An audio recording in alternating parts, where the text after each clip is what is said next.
Dr. Kim Nari stared at the data screen with tired eyes. The numbers were wrong again. They had to be wrong. But deep in her heart, she knew they were right. The cure was not working.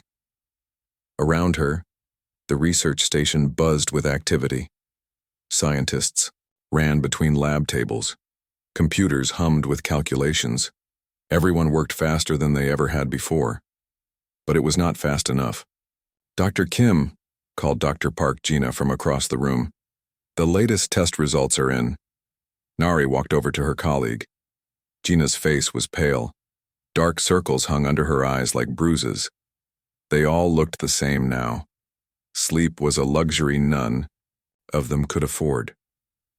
"Show me," Nari said. Gina pulled up the test results on her screen. The data told the same story it had been telling for weeks. The alien bioweapon was too smart. Every time they thought they had found a way to stop it, the weapon changed.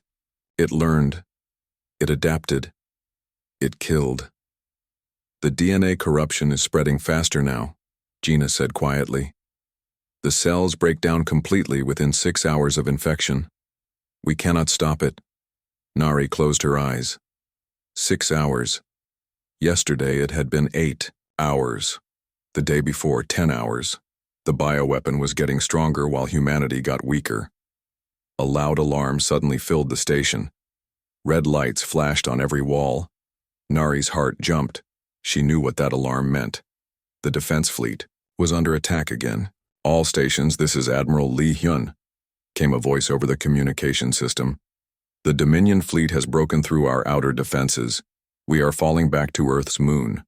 All research personnel, you have maybe 6 hours before they reach Earth." 6 hours. The same amount of time the bioweapon took to kill a person. Nari felt a cold fear in her stomach. She ran to the main communication console and pressed the button to speak to the Admiral. "Admiral Hyun, this is Dr. Kim." "Nari, how many ships do they have this time?" "Too many, Doctor. We count at least 500 Dominion warships. They have been gathering this fleet for months. This is their final push." Nari's hands shook. 500 ships. The human defense fleet had maybe 50 ships left. The math was simple and terrible. "Doctor," Admiral Hyun continued, "do you have the cure ready? Our people on the infected colonies are dying fast. If we cannot stop this bioweapon soon." "We do not have it," Nari said. Her voice felt small and broken. "The weapon adapts too quickly. Every cure we make fails within days." Silence filled the communication channel. Nari could hear the distant sound of weapons fire through Admiral Hyun's microphone. The battle was getting closer. "Then we fight until we cannot fight anymore," the Admiral said finally. "Keep working, Doctor. Maybe you will find something."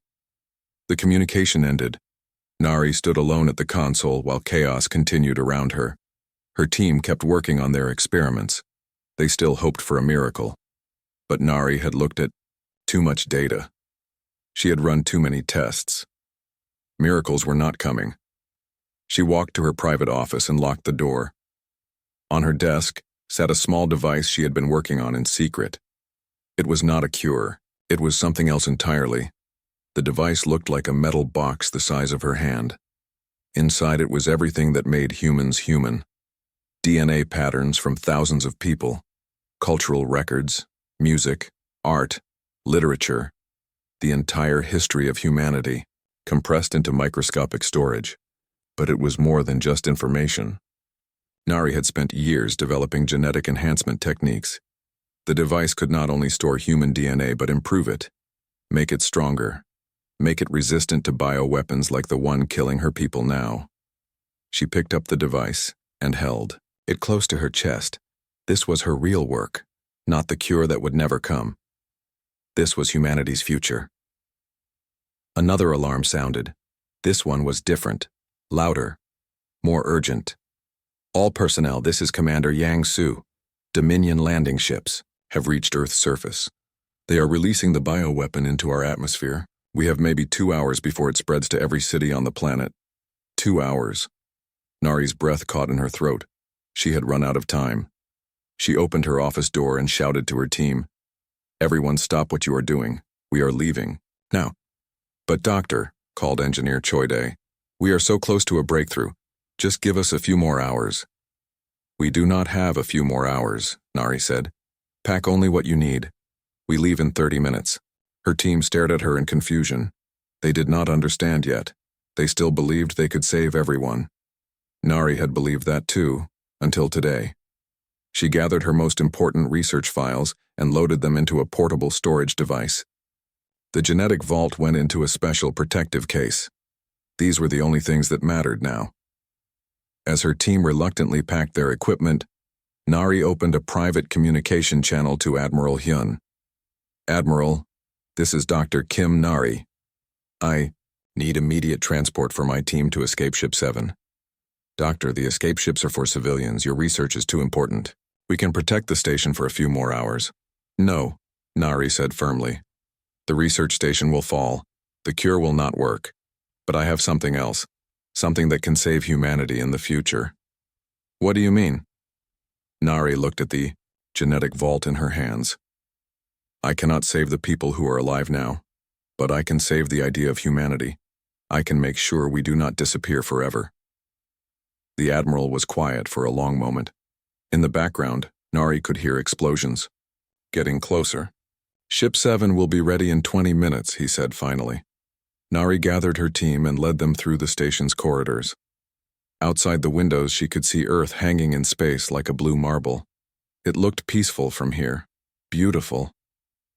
But she knew that billions of people were dying on its surface. As they reached the docking bay, pilot Han Wu was already preparing Escape Ship 7 for launch. Where are we going, Doctor? Asked Dr. Shin Bora. Nari looked back at Earth one last time. Somewhere down there, children were taking their last breaths. Families were saying goodbye. An entire civilization was ending. We are going to find a place to begin again, she said. The ship launched into the darkness between stars. Behind them, Earth's lights began to flicker and die. Dr. Kim Nari had failed to save humanity, but she carried its future in her hands. 50 years had passed since Earth died. Dr. Kim Nari stood in the observation deck of Hidden Base Alpha, watching the empty space where her homeworld once shined. Her hair was white now. Her hands shook when she worked too long, but her eyes still burned with the same fire that had driven her to save humanity's future. The base was built inside a dead asteroid floating in the dark between star systems. No one would look for them here, no one would find them, that was the point. Dr. Kim called Engineer Choide from behind her. His voice was older now, rough from years of breathing recycled air. The generators are failing again. We have maybe 6 months of power left. Nari turned away from the window. Around her, the base showed its age. Metal walls had rust spots. Lights flickered. The air tasted stale. Everything was breaking down, just like the people living inside. How many survivors do we have left? She asked. 312, Choide said quietly. We lost 8 more this month. Old age mostly. Some gave up hope. 312 people. That was all that remained of humanity.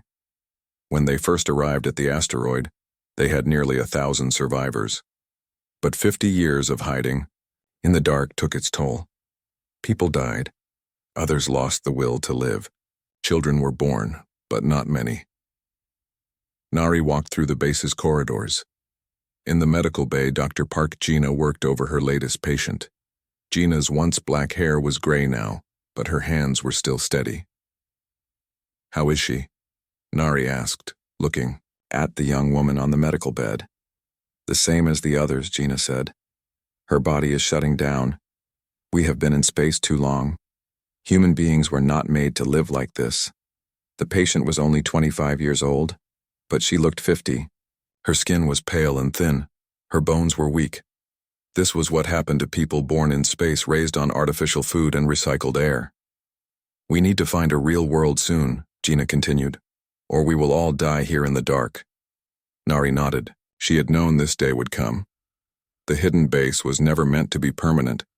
It was just a place to wait, to plan, to prepare for what came next. She left the medical bay and walked to the command center. Admiral Lee Hyun was there, studying star charts on a large screen. He was the only person on the base who looked strong. Years of military discipline kept him fighting when others gave up. Any word from the scout ships? Nari asked. Han Wu's team found something interesting, Hyun said. A planet on the edge of Dominion space. They call it a dead world. No resources they want, no strategic value. But it could support human life? Yes. Breathable air, fresh water, good soil. The Dominion ignores it completely. Nari felt a spark of hope in her chest. After 50 years of searching, they might have found their new home. There is something else, Hyun said. Han Wu made contact with someone unexpected. Before Nari could ask what he meant, the communication system crackled to life. Base Alpha, this is Scout Ship 3, came Han Wu's voice. I have someone here who wants to talk to you. A new voice came over the speaker. It was deep and strange, clearly not human. Greetings, survivors of Earth. I am Commander Kale of the Dominion Fleet. Nari's blood turned cold. The Dominion had found them. After 50 years of hiding, it was over. Wait, the alien voice continued. I am not here to fight. I am here to offer you something. An alliance. Admiral Hyun reached for his weapon, but Nari held up her hand to stop him. What kind of alliance? She asked. My people destroyed yours, because we believed you were a threat. We were wrong. In 50 years, we have conquered half the galaxy. But we have created only death and fear. We have learned nothing, built nothing. We are empty inside. Nari exchanged glances with Admiral Hyun. This was not what they expected. Some of us remember the old ways, Commander Kale continued. Before the Great Conquest, when the Dominion worked with other species instead of destroying them, we want to go back to those times. What do you want from us? Nari asked. Your help. Humans were always good at bringing different species together. You had something we lost long ago. Hope. Nari thought about this for a long moment. Could they trust their former enemies? The beings who had murdered billions of innocent people? If we work together, Commander Kale said, I can give you safe passage to the dead world. My ships will protect you from other Dominion fleets. In return, you help us remember how to build instead of destroy. Admiral Hyun shook his head. It is a trap, it has to be. But Nari was thinking about the 312 people slowly dying in the asteroid base. She thought about the young woman in the medical bay whose body was failing. She thought about humanity's future. Commander Kale, she said finally, meet us at the coordinates Han Wu will give you. We will talk face to face. Dr. Kim, Admiral, Hyun said after the communication ended. This is madness, we cannot trust them. We cannot survive without taking risks, Nari replied. Our people are dying here. We need a new world. She walked back to her private laboratory where she kept the genetic vault. The small device sat on her workbench unchanged after 50 years. Inside it was everything she needed to rebuild humanity, but she needed time and a safe place to do the work. 3 days later, they met Commander Kyle at the edge of an empty star system.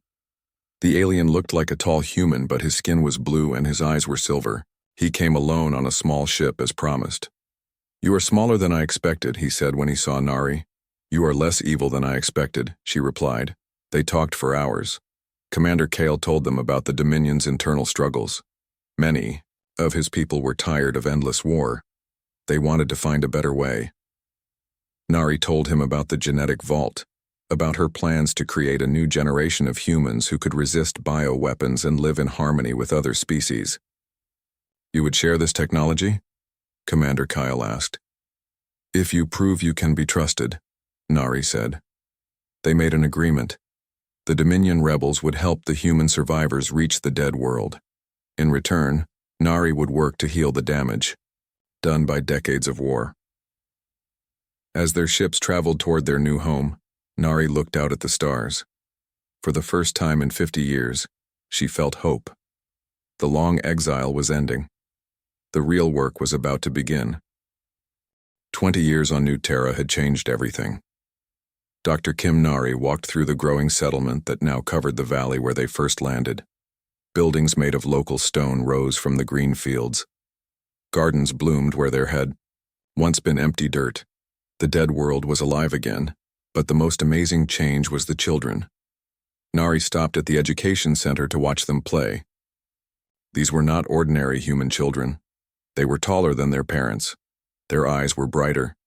They moved with grace that seemed impossible. When they laughed, the sound was like music. "The first generation is ready for advanced training," said Commander Yang Su, approaching from behind. He had aged well on New Terra. The clean air and fresh food had made him stronger than he had been on the asteroid base. "How many?" Nari asked. 57 children between the ages of 15 and 18. They learn faster than we ever did. They understand technology without being taught. They can sense things we cannot sense. Nari nodded. She had designed them to be better than baseline humans. But seeing the results still amazed her. "What about the integration problems?" Yang Su's face darkened. "Getting worse. The original survivors are afraid of them. They say the children are not really human anymore." This was the problem Nari had not expected. When she created the new generation using her genetic vault, she made them immune to bioweapons. She gave them enhanced intelligence and physical abilities. She thought she was saving humanity, but the original survivors saw them as replacements, as threats. Dr. Kim called Dr. Shinbora from across the courtyard. "We have a situation in the agricultural sector." Nari followed Bora to the farming areas outside the settlement. What she saw there made her heart race with excitement and worry. One of the new generation children, a 16-year-old girl named Lee Su, was standing in the middle of a dead crop field. She held her hands over the withered plants. As Nari watched, the plants began to grow again. Leaves turned green. Stems became strong. In minutes, the entire field was healthy. "How is she doing that?" Bora whispered. "I do not know," Nari said. But she was lying. She suspected the genetic enhancements had done more than she planned. The children were developing abilities she had never programmed into them. Farmers are scared," Bora continued. "They say she is using alien magic. Some want to send her away." Nari approached the girl carefully. Sue looked up with eyes that seemed to hold starlight. "Hello, Dr. Kim," Sue said. Her voice was calm and mature. "I was just helping the crops grow. The soil was sick from the old mining operations." "How did you know the soil was sick?" "I could feel it, the same way I can feel when people are sad or afraid. Everything is connected." Nari knelt down beside the girl. "So, have you told anyone else about these feelings?" "Some of the other children have them too. We can sense things, feel the health of plants and animals. Sometimes we know what people are thinking." This was not what Nari had planned. She had enhanced their physical and mental abilities, but she had not given them psychic powers. Something unexpected was happening to the new generation.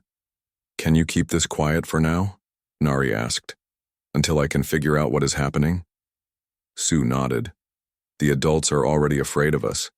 This would make it worse." That evening, Nari called a meeting with her senior staff. Admiral Hyun, Dr. Park Jina, Engineer Choi Dae, and Commander Yang Su gathered in her laboratory. "The children are developing beyond our expectations," she told them. "They have abilities we did not give them." "What kind of abilities?" Hyun asked. "Enhanced, senses, maybe telepathy. Definitely some kind of connection to living things around them." Gina leaned forward. "Could this be a side effect of the genetic modifications?" "Possibly. Or maybe the bioweapon that killed our people activated dormant parts of human DNA.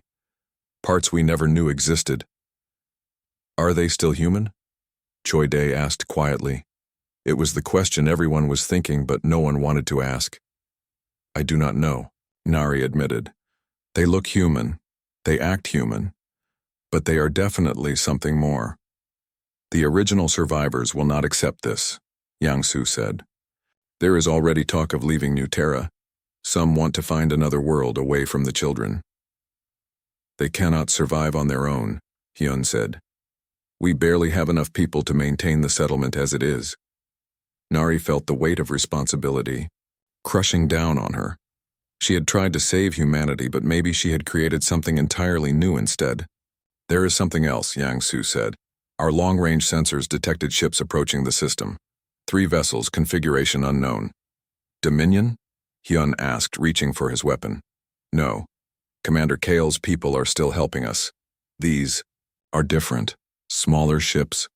They will arrive in 2 days. Nari closed her eyes. New Terra was supposed to be hidden, safe, but the galaxy was a dangerous place, and they could not hide forever. Double the watch schedules, she ordered. Prepare the children for possible evacuation, and bring me the genetic vault. That night, Nari sat alone in her laboratory with the small device that held humanity's future. She had used it to create 57 enhanced children, but there was enough genetic material inside to create thousands more. The question was, should she? The children were amazing. They were everything she had hoped for and more. But they were also causing fear and division among the survivors. And now unknown ships were approaching. Maybe it was time to make more children. A larger generation that could protect themselves and their parents. But that would mean accepting that baseline humanity was finished, that the future belonged to these enhanced beings she had created. Dr. Kim, came a voice from the doorway. She turned to see Lee Su standing there, her eyes glowing softly in the dim light. I felt your sadness, the girl said. You are worried about us, about what we are becoming. Yes, Nari said honestly. We are still your children, still human where it matters. Sue approached and placed her hand on the genetic vault.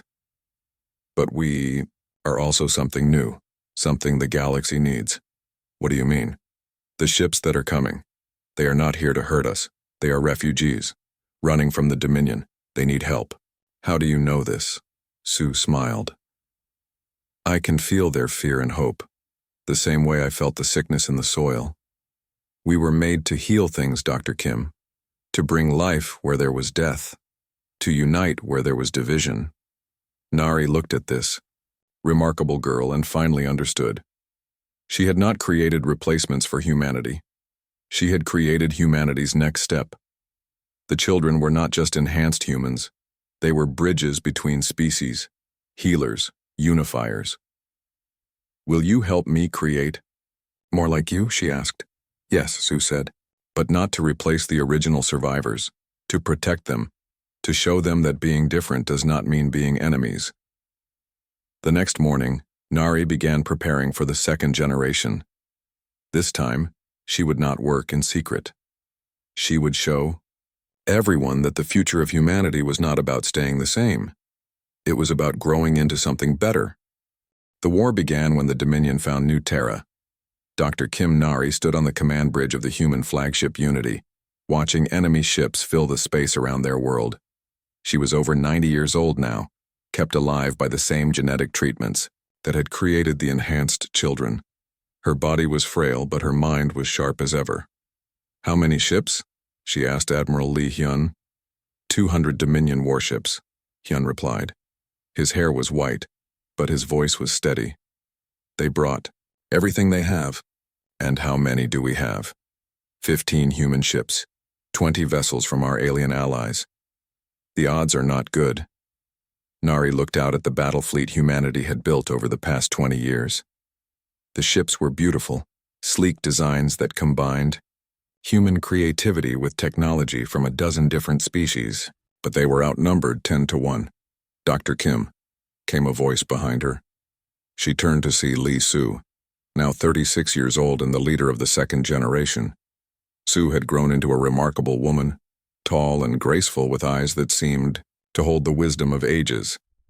The children are ready, Su said. All 300 of them. 300 enhanced humans. Nari had spent 20 years creating them, teaching them, preparing them for this moment. They were everything she had hoped they would be. Stronger, smarter, and more connected to each other than baseline humans had ever been. Are you sure about this plan? Nari asked. We have practiced it 1,000 times. We can do this. The plan was simple and impossible. The enhanced humans would board Dominion ships directly, using their advanced abilities to disable the enemy from within. It had never been tried before. It would probably get them all killed. But it was their only chance. Admiral Hyun Nari said, "Begin the attack." The battle started badly. Dominion ships opened fire with weapons that could destroy planets. Human shields held for a few minutes, then began to fail. The Unity shook under enemy fire. "Now," Sue said into her communicator. All around the battle zone, small pods launched from human ships. Each pod contained one enhanced human.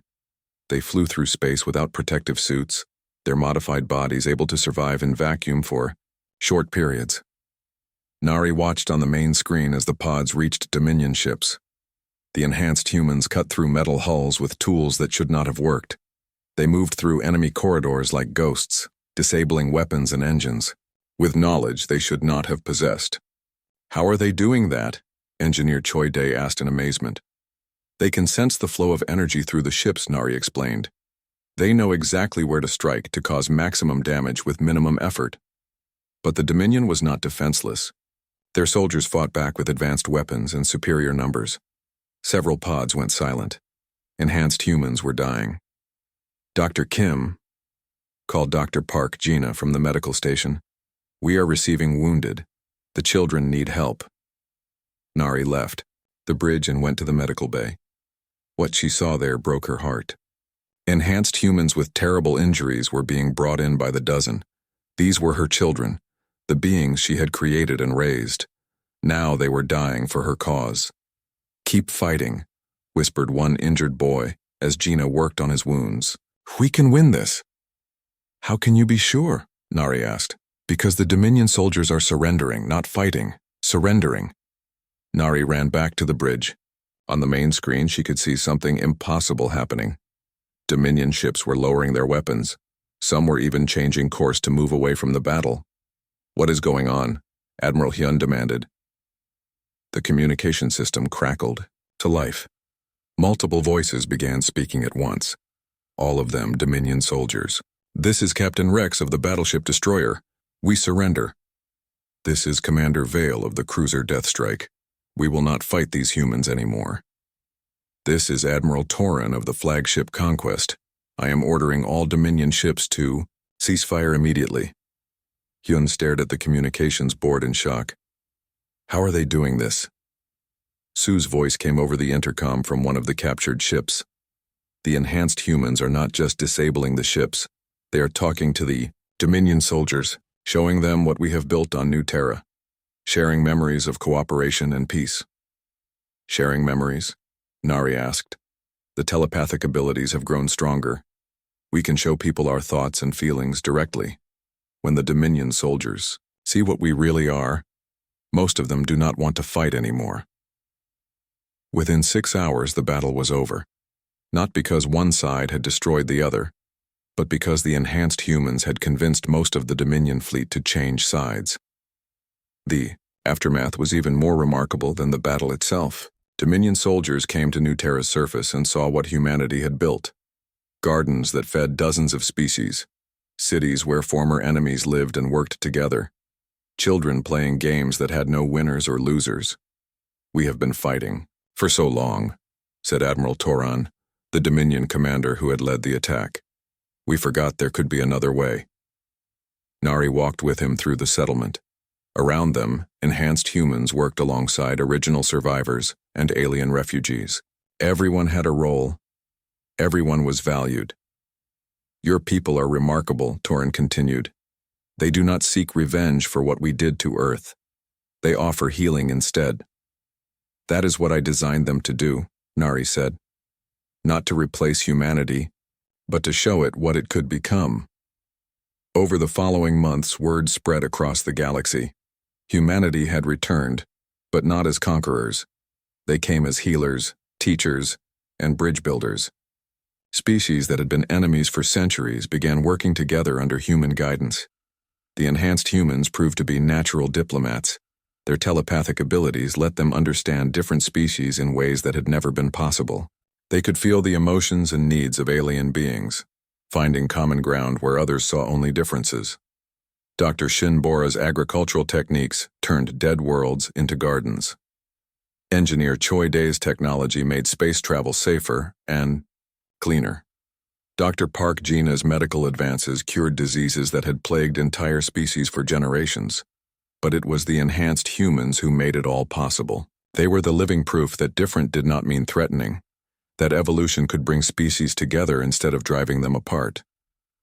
"Are you proud of what we have become?" Sue asked Nari one evening, as they watched the sunset over New Terra.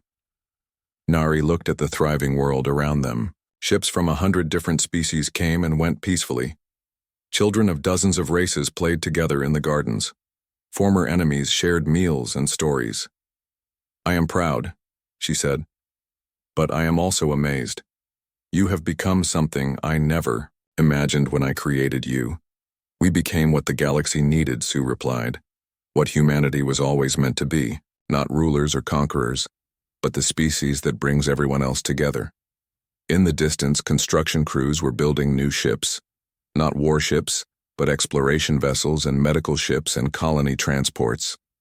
Humanity was spreading across the galaxy again, but this time as friends and allies to everyone they met. The legend of Dr. Kim Nari was growing. Some called her the mother of the new dawn. Others called her the woman who refused to let hope die.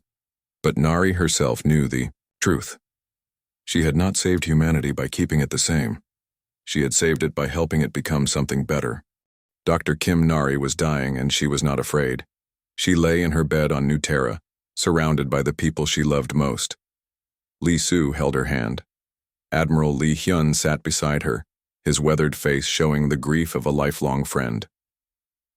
"Dr. Park." Gina checked her vital signs one last time, knowing there was nothing more medical science could do. "How long?" Nari asked quietly. "Hours, maybe less," Gina said with tears in her eyes. Nari nodded. She was 123 years old. Her genetic treatments had given her far more time than any baseline human had ever lived. But even enhanced medicine could not stop death forever. "Are the preparations ready?" she asked Sue. "Everything is prepared as you requested. The genetic vault will be open to every species that wants it. Your knowledge will be shared freely across the galaxy." Through her window, Nari could see the great celebration happening outside. It was not a funeral gathering. It was a festival of life. Representatives from 300 different species had come to New Terra to honor her passing. They filled the valley with colors and sounds and joy. "Tell me about the galaxy now," Nari whispered. Sue smiled and closed her eyes, using her telepathic abilities to gather information from across space. "The Dominion has disbanded," she said. "Their worlds have joined the Galactic Cooperation Council. Former slave species are building their own civilizations. The healer ships you designed have cured 17 different plagues this year. And the enhanced humans? We number in the thousands now. We serve as mediators, healers, and explorers. But we are not the only enhanced species anymore. Your techniques have been adapted for dozens of different races. Everyone is becoming something better." Nari felt a deep satisfaction in her chest. This was what she had always dreamed of. Not human dominance, but galactic cooperation. Not one perfect species, but all species working together to become their best selves. "Dr. Kim," came a voice from the doorway. She turned to see a figure she recognized but had not seen in many years. It was Commander Kale, the Dominion rebel who had first helped them reach New Terra. He was older now, but his silver eyes still held the same curiosity they had decades ago. "I wanted to thank you," he said, approaching her bed, "before it was too late." "Thank me for what?" "For showing us that strength comes from unity, not conquest. My people spent 1,000 years trying to rule the galaxy through fear. You taught us to rule through love instead." Nari smiled weakly. "I did not teach you anything. I just gave you permission to remember what you already knew." As the day progressed, more visitors came to say goodbye. Engineers who had learned from Choi Dae, farmers who used Shinbora's techniques, doctors trained by Park Jina. former Dominion soldiers who had become peacekeepers, children of dozens of species who would grow up in a galaxy without war. But the most important visitor came last. A small girl, maybe 8 years old, approached Nari's bed shyly. She had blue skin like the Dominion people, but her eyes were human, brown. She was one of the new mixed-species children that were being born across the galaxy. "Are you really the mother of the stars?" the girl asked in a voice like silver bells. "Where did you hear that name?" Nari asked. "Everyone calls you that. They say you planted the seeds that grew into all the good things in the galaxy." Nari looked at this beautiful child who represented the future she had dreamed of. A future where different species did not fight each other, but merged into something wonderful and new. "What is your name?" she asked. "Jin Kira. My mother is human, and my father is Dominion. They met on one of your healer ships. And what do you want to be when you grow up?" "I want to be like you. I want to help people who are different learn to be friends." Nari felt tears on her cheeks. This child would grow up in a galaxy where such dreams were possible, where being different was celebrated instead of feared. "You will be better than me," Nari told the girl, "because you are starting with advantages I never had. You are starting with hope." As evening came, the celebration outside grew larger and more joyful. Music from 100 different worlds blended together in harmonies that no single species could have created alone. Lights in every color imaginable filled the sky. "They are not mourning your death," Sue observed. "They are celebrating your life." "Good," Nari said. "I do not want to be remembered for what I could not do. I want to be remembered for what we all did together." Her breathing became more difficult. The machines around her bed showed that her enhanced heart was finally giving out. "Is there anything else you want to say?" Admiral Hune asked. Nari thought about the long journey that had brought them here. The fall of Earth, the desperate years in exile, the risky alliance with former enemies, the creation of the enhanced humans, the battles and victories and discoveries that had transformed the galaxy. "Tell them," she whispered, "that humanity's greatest achievement was not conquering the stars. It was teaching the stars to live in peace with each other." Her eyes closed for the last time as the celebration continued outside her window. The funeral was held 3 days later, but it was, unlike any funeral in galactic history. Instead of sadness, there was gratitude. Instead of endings, there were new beginnings. Representatives from every known species came to New Terra. They brought gifts, not flowers. Seeds from their homeworlds to plant in Nari's memorial garden. Technologies to share freely. Art and music and literature to add to the great galactic library she had inspired. Li Su spoke at the ceremony, her words carried by quantum transmitters to every world in the galaxy. Dr. Kim Nari could not save the humanity that was, she said, but she created the humanity that could be, and in doing so, she saved all of us. The memorial they built was not a statue or a building. It was a living garden where children from every species could come to learn and play together. At its center stood a simple plaque with words that Nari had written herself. "She who refused to let hope die, mother of the second dawn." But the real memorial to Dr. Kim Nari was not on New Terra. It was spread across 10,000 worlds where different species worked together, learned from each other, and built something better than any of them could have created alone. In the years that followed, the galaxy continued to change. New species were discovered and welcomed into the growing community. Ancient conflicts were resolved through cooperation instead of conquest. Children grew up knowing that diversity was strength, not weakness. The enhanced humans became teachers and explorers carrying Nari's message to the furthest reaches of space, but they were no longer alone in their mission. Every species had members who dedicated their lives to building bridges between worlds. Some historians said that Dr. Kim Nari had saved humanity. Others said she had saved the galaxy. But the enhanced humans who had known her best understood the deeper truth. She had not saved anything by keeping it the same. She had saved everything by helping it become something better. She had proven that the end of one thing could be the beginning of something wonderful. In a universe full of stars, she had become the greatest light of all, not because she burned, brighter than others, but because she taught everyone else how to shine.